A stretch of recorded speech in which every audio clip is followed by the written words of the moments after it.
Today I'm going to take you through an entire day of what I cook and what I bake in a day in my kitchen as a stay-at-home mom. This is a very realistic day for me. I don't have a huge restock planned. I'm not making any crazy recipes. This is truly a keep my family fed and happy kind of day. And if you're new here, my name is Allison and I am all about home cooking. I strive to make as many things from scratch as possible. I'm definitely not perfect though, but the list of things that I make in my home, no matter what, grows larger and larger every day. And if you like that kind of stuff, go ahead and give this video a thumbs up and subscribe to my channel for more.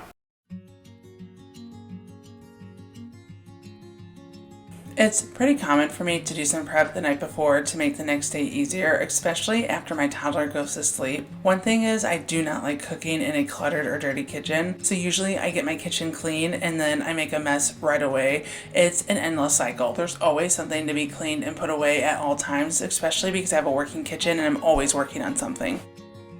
Lately, my toddler has been loving eggs and potatoes for breakfast, so one thing I do to make my mornings easier is I cut up my potatoes the night before, and then I soak them in water and put them in the fridge overnight. And then when he starts slowly waking up, I just take them out of the fridge, I dry them off with a paper towel, and then I season them. I just do a little olive oil, and then I have a seasoning blend that I'm using right now, and then I throw them in the air fryer for about 30 minutes. And then by the time that we get through our morning routine, we have his milk and we do all the things that we do in the morning, the potatoes are done and all I have to do is make the eggs. It's just so easy.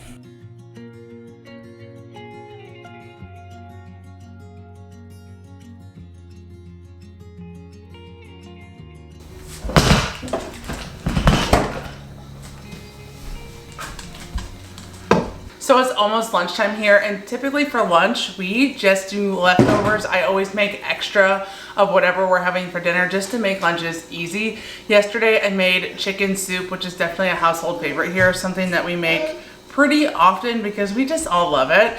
And for my toddler, he's about a year and a half. He's really close to that year and a half mark, which is pretty crazy. I heat up his soup and then I just cut up a bunch of sourdough bread and I just kind of pour it on top.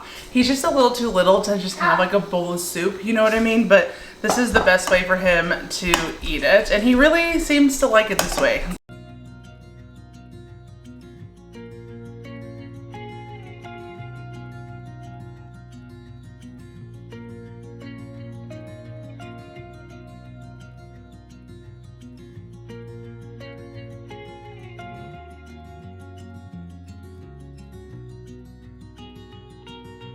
So it is nap time right now, and it is very important that I utilize nap time appropriately if I want to continue to strive to have a homemade kitchen. If I don't use nap time, then I don't get anything done at all. And the only extra things I'm gonna make today is I'm going to make some muffins and I'm going to make some tortillas. And I think that's it. I pretty much make muffins every 2 to 3 days. They're just like the perfect snack to have on hand. They're easy for like on the go breakfast or just to throw in my diaper bag, and then I just have them if we need them.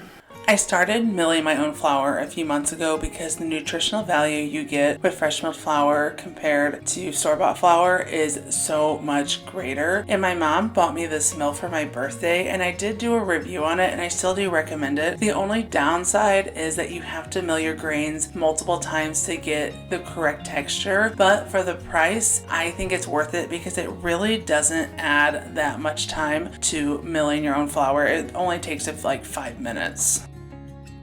Now, switching all of my recipes to using fresh milled flour has definitely been a work in progress. When you make the switch from store-bought to fresh milled, it is a little bit of a learning curve. I am so close to having my go-to muffin recipe. I think for me, the best advice, especially when you're making like muffins and things like that you want really nice and fluffy, is to let it soak. Oftentimes I will cover it, walk away for 30 minutes, sometimes an hour. I get busy and I forget about it, but usually the longer I let it soak, the better my muffins turn out. Now today my muffins didn't turn out that great because usually I use blueberries or raspberries, sometimes chocolate chips, but today I used a mixed berry, and I think I put way too many berries in the batter and they just weren't as good. Now we definitely ate them. They were definitely good enough to eat, but they just weren't that perfect go-to muffin, if you know what I mean. But I'm just really close to nailing it, and I think just a few more batches and they'll be perfect. And a little side note about me, and if you know me in person, you already know this, but I am so messy. I just tend to get things everywhere, and I try really hard to be intentional about being neat, but it just doesn't work out for me, and I just get stuff everywhere. I don't know why. I'm also really clumsy too, and it is what it is, and I just think it makes life interesting.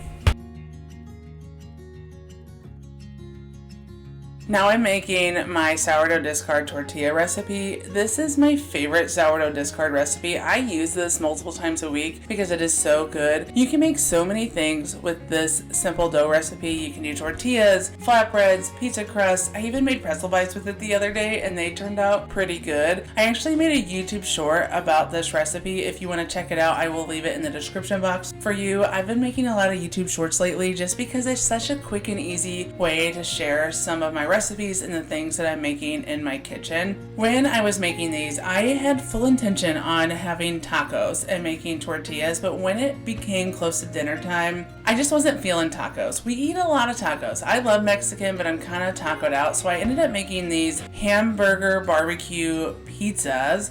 So I started by cutting up some bell pepper and I put that in the air fryer just to help it get a little softer to make it easier for my toddler to eat. And then I browned some ground beef and I just used some basic seasoning. Salt, pepper, garlic powder, onion powder, some smoked paprika. That's just kind of my go-to. And then I added some barbecue sauce on top. Now I use store-bought barbecue sauce, but one of my goals for next year is to make most of our condiments. So if you have a great recipe, I would love if you would share a link with me because I just really want to expand everything that I'm making homemade in my home. But anyway, after I added the barbecue sauce, I just added some white cheddar cheese, some ground beef, and then the bell peppers on top. And I put that in the oven for about 20-25 minutes until it was nice and bubbly. And they turned out really good. My toddler liked it, my husband liked them, and I will definitely add this to my meal rotation. The last and final thing that I did in the kitchen for the day was I started some sourdough sandwich bread, and of course I am using fresh milled flour. We love sourdough sandwich bread with fresh milled flour. It is so good, and adding that addition of fresh milled flour just gives it such a good flavor. We absolutely love it. It's just a really long process. For the most part, it's not really a hands-on thing. It's more of a waiting game. So if you have patience, then it's really easy. Well, that is everything I made today in my kitchen. I just want to thank you so much for hanging out with me today. I hope you liked this video. If you did, give it a thumbs up and subscribe to my channel for more home cooking content, and I'll see you next time. Bye.